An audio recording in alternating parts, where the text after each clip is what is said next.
I'm going back to Gaza. I was there for two medical missions in August last year, again in December. I was trying to go back this time for my third medical mission back to Gaza. I was scheduled to be at Al-Aqsa Hospital and leave this morning on August 21st. However, last night I was told that I was denied by Israel. I was given no reason for this. My colleague, who is also traveling from France, who's also been there in the past, was also denied. And the third member of our group is a nurse who was approved but can't travel alone without doctors, so he was subsequently not allowed to enter as well. I was carrying some medical supplies, some plasma exchange filters for Guillain-Barré syndrome, which is being seen right now due to poor living conditions. But I'm also carrying a lot of baby formula. Half of my very large suitcase was filled with baby formula and life-saving medical supplies, things like medications and such. All of these things,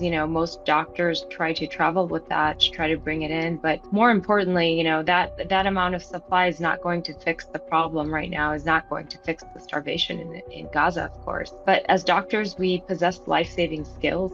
We provide medical relief to the healthcare workers in Gaza who have been working tirelessly, volunteering their time and being targeted for 22 months now. But this continual denial of foreign aid workers and physicians specifically has increased in the past 3 months, and there's no reason given for it.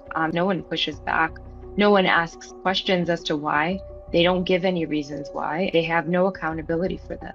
But it's important to point out that denying healthcare workers from entering, denying medical supplies from entering is another insult and a deliberate, systematic targeting of the healthcare system. We have seen that the entire healthcare system has been destroyed. It is down to bare bones. There is no functioning hospital anymore. Anything that is standing is just bare minimum. So, denying the healthcare workers, the foreign doctors from entering Gaza, is just another way to prove intent that they are trying to deliberately annihilate this population in Gaza. Not only are the healthcare workers suffering themselves, they're starving.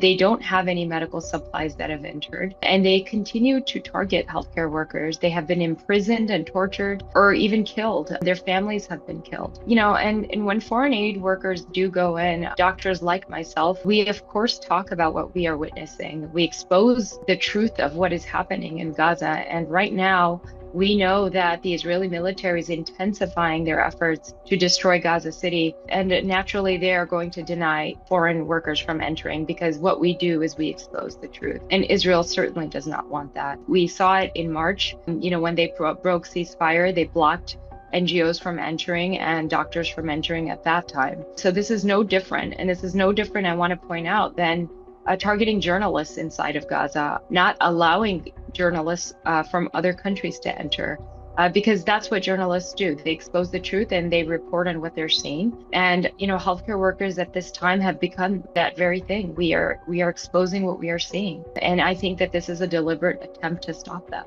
This is a deliberate starvation campaign. This is a starvation policy that Israel has. They are very well versed in this. Refeeding syndrome is a real thing. You cannot just try to feed a baby, for example, after they've been starved for a prolonged period of time. You will see an increased number of deaths because of that. I remember when I went back in December, I was seeing signs of chronic starvation already. I was seeing children, and I documented this very well. I saw children with hypopigmentation in their skin, in their hair, necrotic teeth. All of these things were already existing before the blockade of food. And so now you are imposing an acute starvation on an already malnourished population. Of course, you are going to see deaths happening. And we're seeing that every day.